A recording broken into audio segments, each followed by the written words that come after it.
my name is Tan, and today I'm going to walk you through most of the main functionalities of our application. First of all, let's just go to our database, which is here. You can see the relationship between the tables right here. Okay, now I'm gonna make it. Now I'm gonna do it. So first of all, let's see as a visitor, you can see all the equipment. You can search them by name, or you can search them by condition.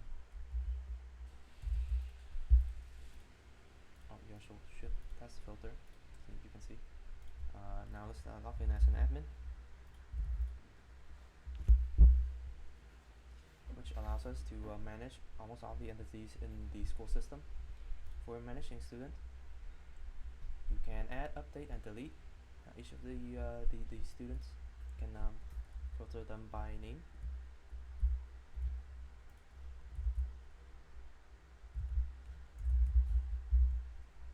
Or you can filter them by the courses they are currently enrolled in.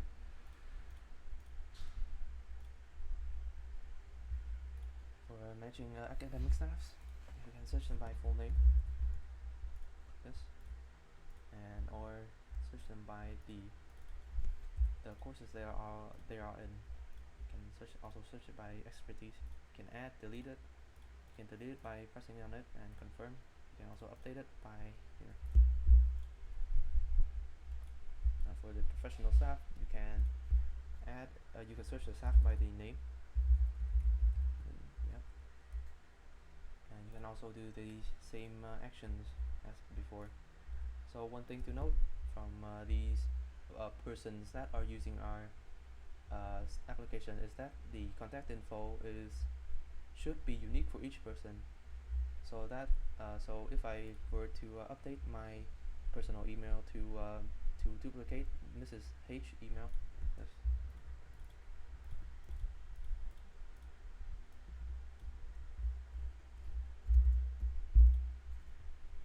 it should throw a unique constraint. So now we're gonna go to the equipment manager. See all the equipment here.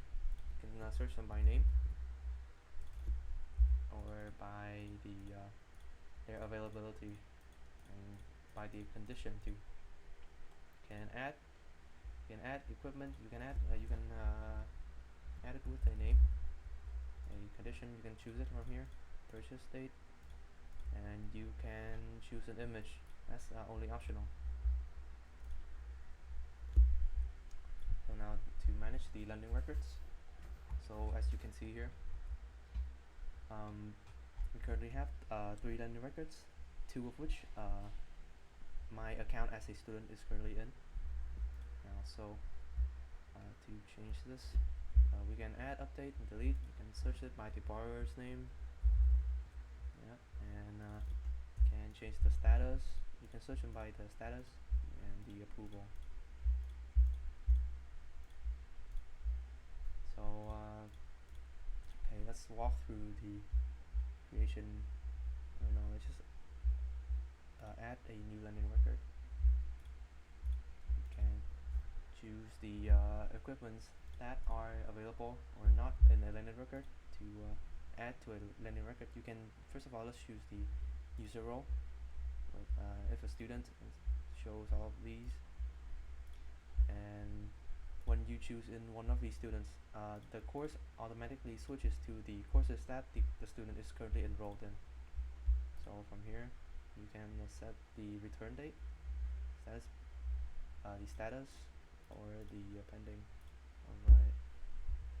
So you can see a new lending record has been created, and now let's view the system statistics. So you can see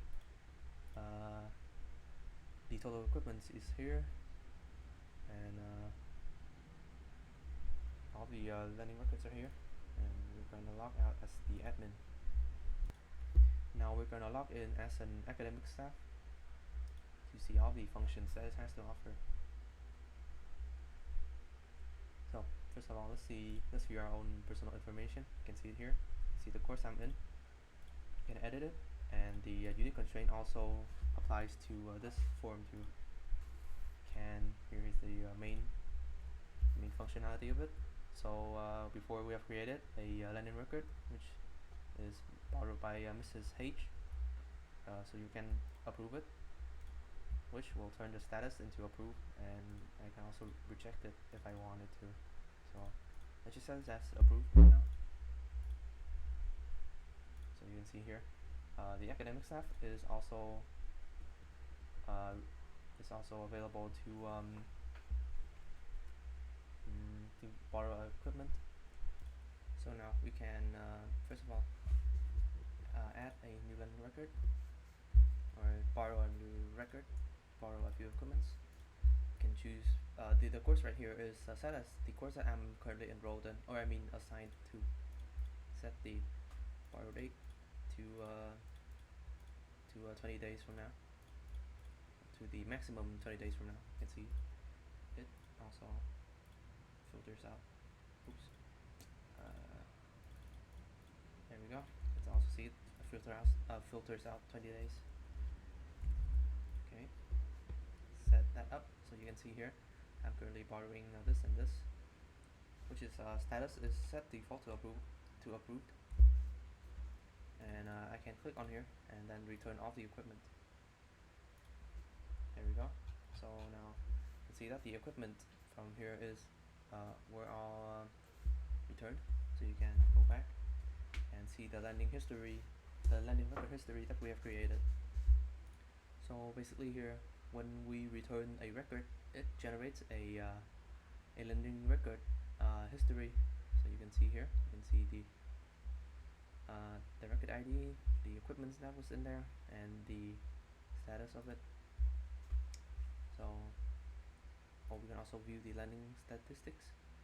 So the total landing records here is the total landing record that is borrowed under the courses, and the equipment currently borrowed, and there are no overdues record.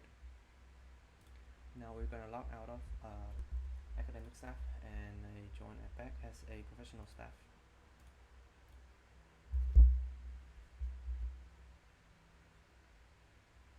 So you can see here, you can see your own personal information, you can edit it, and you can also borrow or return an equipment.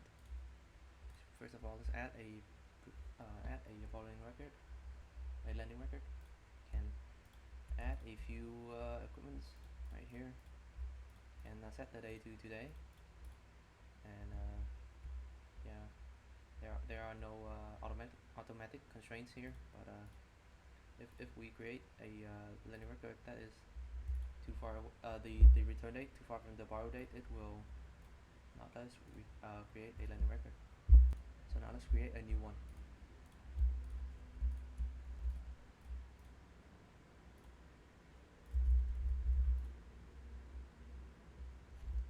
So here, you cannot edit a landing record. You can only return off the equipment and then create another new landing record. So we can return this, which will result in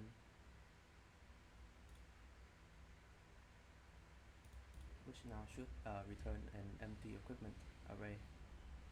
So go back and view landing history. You can see the landing history is displayed here with all of the parameters or properties of the landing record. Now we're gonna log out.